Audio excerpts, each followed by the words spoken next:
This incident took place 6 years ago in a quiet suburban home just outside Chicago. Honestly, I haven't been able to trust smart assistants or the silence of a deep night ever since.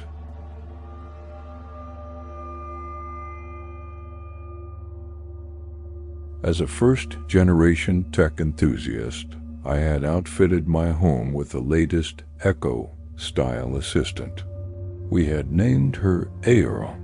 Aura was a sleek silver cylinder meant to simplify our lives. She turned on the lights, she played music. That is, until that night.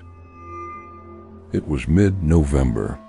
My wife, Sarah, was away at a conference downtown. I, who usually loves to doze off in front of the TV, was inexplicably wide awake that night, gripped by a strange restlessness. The air was frigid, and the wind outside gently rattled the window panes. The time was 1:47 a.m. In that moment, the silence inside the house was so thick I could hear my own heartbeat. I was alone, and everything was fine. I was lying on the couch, trying to read the book in my hand. The lights were dim. Only the yellowish glow of the reading lamp illuminated the room. Suddenly, a voice came from Aura, standing on the desk. That voice was robotic, feminine, and usually accurate. But this time it wasn't an answer to a question. I hadn't given a command, nor had I spoken the wake word. It spoke on its own. Recording initiated. I frowned. "Aura?" I called out. "Why did you turn on?" There was a silence that lasted a few seconds. Then it replied in its usual cheerful, artificial tone. "Sorry, I didn't understand your command." All right, I thought. A software glitch. Happens all the time. I returned to my book. Not even 5 minutes had passed before Aura spoke again. This time its tone was different. More robotic, clearer, but also colder. The voice sliced through the room's silence like a knife. "Lucas," it said my name. A device that normally only responds when called Aura wasn't programmed to know I was the only one in the room. It said my name. A device that normally only responds when called Aura wasn't programmed to know I was the only one in the room. "Yes, Aura?" I said, the surprise and slight tension audible in my voice. The blue LED ring on the device blinked. Normally, this indicated it was listening for a response. "An anomaly detected." "What anomaly?" I asked, putting my book down. I was now talking to the device without even thinking. The artificial voice paused for a moment as if carefully selecting its words, as if it were thinking. Then it uttered that terrifying sentence. It said it so naturally, so routinely, that the impact was magnified tenfold.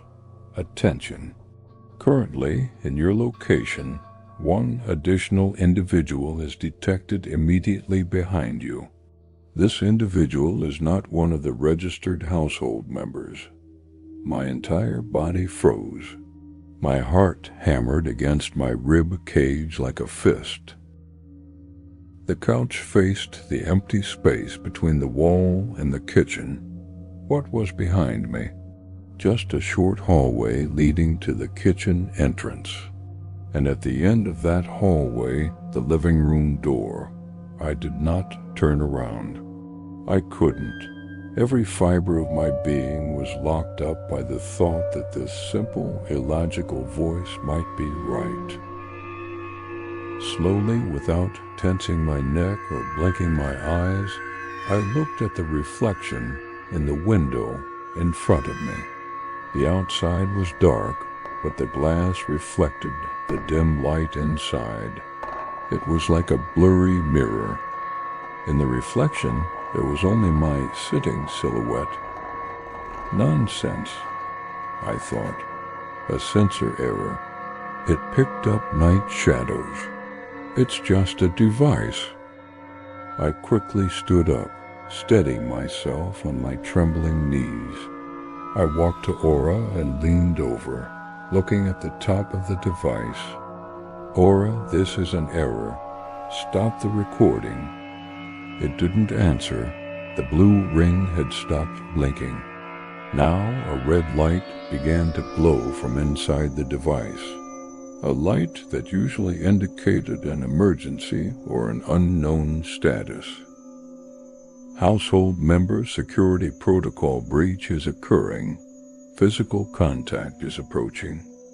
This time the voice was thicker, as if another voice was overlaid on the robotic one. And at that moment I felt it. The hairs on the back of my neck stood on end. A wave of cold air trailed down my spine. It was as if someone was standing right behind me, breathing down my neck. The smell of the room had changed. An old, damp smell. A mix of mold and earth. I realized this wasn't a malfunction. This wasn't part of the atmosphere of my home. My body reacted on its own. Without turning my head, I lunged forward with all my might toward the table, grabbed Aura, and yanked the cord right out of the wall socket. The cable wrapped around my hand. At that exact moment, just as I pulled the cable, I heard a whisper from behind me. It wasn't a sound. It was an inhuman rattle, a rasp seeping through a breath right from a throat.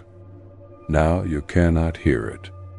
Where the whisper ended, I felt the presence of a heavy body. Right behind me, as if a shadow had suddenly shifted shape and materialized into a physical mass.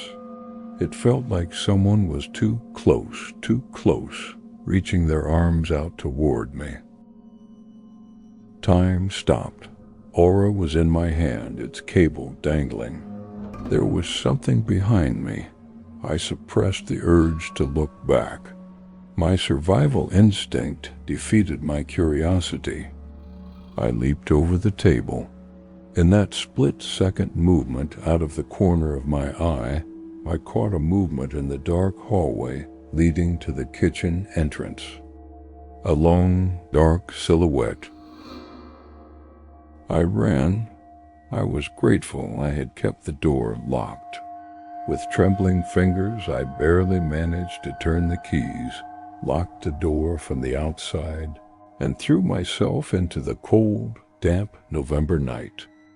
Behind me, a dull thud echoed against the wood of the door. I spent that night in my car, parked down the street facing the lock. When I got back to the city, Sarah and I sold the house. I never returned there. I never turned Aura back on. That silver cylinder is still locked in a box in the darkest corner of my storage unit. Remember this. When your house is silent, it is always listening. It is always listening. And sometimes it hears something it shouldn't.